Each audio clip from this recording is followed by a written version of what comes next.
इब्तदा है रब्बे जलील के बाबरकत नाम से जो दिलों के भेद जानता है।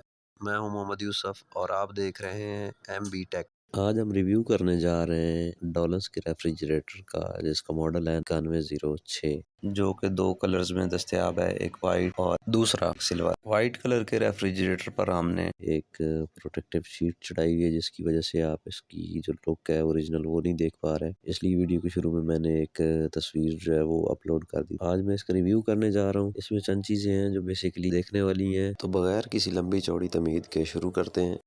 अगर इसकी डोर की बात करें तो इसका डोर जो है वो जब इसको ओपन करते हैं तो इसके रुकने के लिए डोर स्टॉपर कोई नहीं दिया हुआ। जब आप डोर खोलते हैं तो वो आपने जैसे वीडियो में देखा कि पूरा जाके पीछे तक खुलता है, और अगर ये कोने में रखी हो तो इसके डोर के डैमेज होने का खतरा भी होता है। जबकि अच्छी चीज ये है कि इस डोर में लगी गैस की डिटैचेबल है, आप उसे उतार कर धो सकते हैं, जबकि रवायती हैंडल के बजाय फ्लश हैंडल दिया गया है। और इनसाइड डोर ट्रे एक अच्छा इजाफा है, जबकि इन्होंने 3 वायर पॉकेट्स दिए हैं। अगर ग्लास पॉकेट्स होती तो ज्यादा अच्छी होती। अगर हम बात करें इसके आइस बॉक्स की तो इस फ्रिज के अंदर एक छोटा सा आइस बॉक्स दिया गया है जिसका सेपरेट ढक्कन है, और उसके नीचे डिप ट्रे भी दी गई है जो कि साइज में काफी मुनासिब है। आइस बॉक्स में 2.25 लीटर की बोतल 2 से 3 बड़ी आसानी से आ जाती हैं, जबकि इसकी जो डिप ट्रे है को भी साफ वगैरह करने के लिए यहाँ से डायरेक्टली निकाल सकते हैं। इसके अंदर बैक साइड पे एक डिप ट्रे दी गई है और एक यहाँ पे मौजूद है। ये यहाँ पे जो दी गई है ये काफी अच्छी है कि अगर लाइट ना हो तो जो इसका पानी ड्रेन होता है वो इस ट्रे में होता है और इसे यहीं से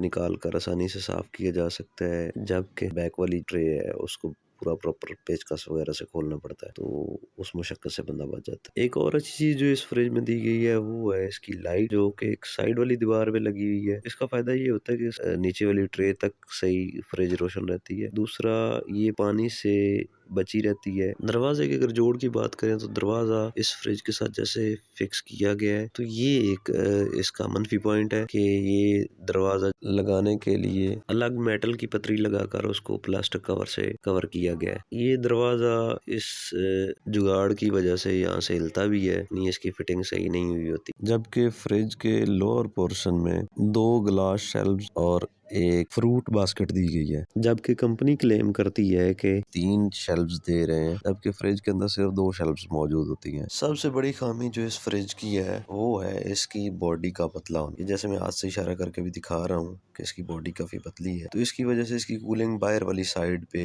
आ जाती है, यानी ये इसकी बॉडी जो है बाहर वाली साइड से भी ठंडी होती है, ये अपनी कूलिंग अपने अंदर बरकरार नहीं रख पाती। लाइट जब चली जाती है जहाँ जिन एरियाज में लोड शेडिंग होती है तो उनमें ये खास करके काफी प्रॉब्लम क्रिएट करती है कि इसकी कूलिंग जो है वो बरकरार नहीं रहती। जो ही लाइट जाती है तो कोई तकरीबन 15-20 मिनट बाद इसके अंदर जितनी भी कूलिंग हुई होती है, बर्फ जमी होती है, वो पिघलना शुरू हो जाती है। शायद इसी वजह से इन्होंने इसके अंदर भी एक ये डिप ट्रे दी हुई है। तो जो दोस्त पाकिस्तान में ऐसे एरियाज में रहते हैं जहाँ पे लोड शेडिंग ज्यादा है, उनको मैं यही मशवरा दूंगा कि अगर वो छोटी फ्रिज ही खरीदना चाह रहे हैं तो कम से कम ये वाला मॉडल ना खरीदें, और फ्रिज खरीदते वक्त फ्रिज की बॉडी की थिकनेस यानी मोटाई को लाजमी मद्देनजर रखें। जैसे मैंने वीडियो के शुरू में बताया कि दरवाजा इस जुगाड़ की वजह से ना यहाँ से हिलता है, उसकी फिटिंग पूरी प्रॉपर नहीं हुई, यहाँ से थोड़ा सा ढीला होता है। जब दरवाजा खुला हो ना तो ये थोड़ा सा हिलता है, इसकी वजह से हो सकता है ये जल्दी यहाँ से खराब भी हो जाए। वीडियो में आप देख सकते हैं कि दरवाजा जो है उसको यहाँ से हिला रहे हैं तो ये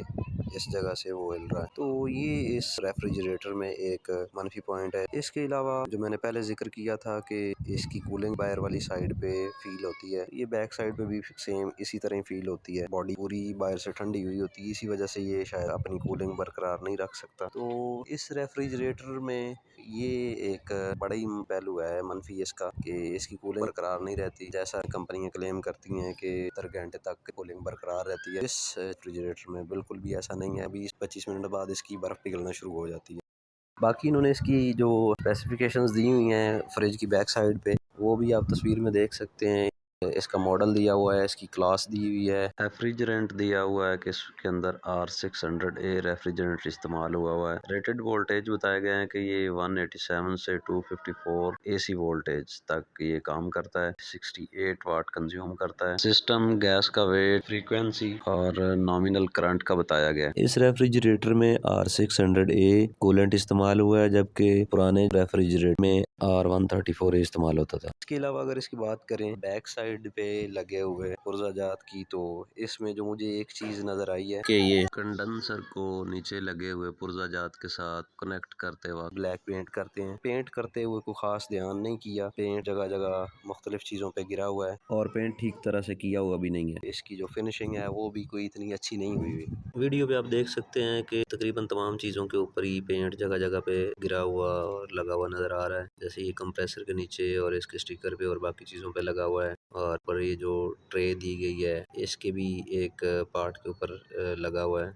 इसमें रेफ्रिजरेंट यानी कूलेंट R600A फिल की गई है। ये एक इसका मस्बूत पॉइंट है जो कि इसके बिजली के बिल को कम करने में मुआवन साबित होता है। इसके अलावा अगर इसके एवेपोरेटर ट्रे की बात करें या डिप ट्रे इसको बोलते हैं, इसकी अगर बात करें तो ये इन्होंने इसके ऊपर ऑप्शन दी हुई है कि इसको 4 पेज जो है उनसे यहाँ पे फिक्स किया जाएगा, लेकिन इन्होंने यहाँ पे लगाए हुए सिर्फ 2 पेज ही हैं और 2 खाली छोड़े हुए हैं। इसके अलावा इस ट्रे को जब ये भर जाए को यहाँ से निकालने के लिए इन्होंने इसको ऐसे फिक्स किया हुआ है कि इसको आसानी से निकाला नहीं जा सकता, बल्कि एक आध दफ़ा ऐसे हुआ है कि हमारे यहाँ ज़्यादा लोड शेडिंग हुई जिसकी वजह से इसके अंदर जमी हुई सारी बर्फ पिघल गई। तो उस पानी को निकालने के लिए इस ट्रे को मैंने खोला तो इसकी फिटिंग ऐसी जगह पे हुई है ना कि इसको खोलते हुए वो पानी लाजमी नीचे गिर जाता है।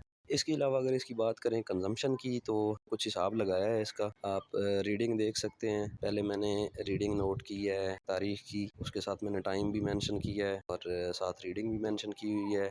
उसके बाद फिर 3-4 दिन का वक्फा दे के रीडिंग नोट की हुई है। फिर इसका जो फ़र्क है वो निकाला हुआ है। अब चूंकि यहाँ पे हम इसके अलावा बल्ब वगैरह और एक चार्जर है वो भी इस्तेमाल कर रहे हैं, तो 3.8 किलोवाट कंज्यूम हुए हैं। इनको अगर हम 0.8 वाट जो है वो निकाल भी दें तो बाकी तकरीबन ये हमने इसको 2 से 3 के दरमियान में इसको रख के चलाया हुआ 3 यूनिट के करीब कंज्यूम किए हैं 4.5 दिन के अंदर। तो इस हवाले से तो ये काफ़ी सूदमंद है। आज के लिए इतना ही। ये वीडियो आपको कैसी लगी कमेंट सेक्शन में हमें ज़रूर आगाह करें। अगर आपको ये वीडियो अच्छी लगे तो इसे लाइक करें और इस पर कमेंट करें। मज़ीद अच्छी वीडियोस के लिए हमारा यूट्यूब चैनल विजिट करें। नई आने वाली वीडियोस के नोटिफिकेशंस और हमसे जुड़े रहने के लिए चैनल को सब्सक्राइब और बेल आइकन को प्रेस करें। मिलते हैं एक नई वीडियो के साथ, तब तक के लिए इजाज़त दीजिए। अल्लाह हाफ़िज़।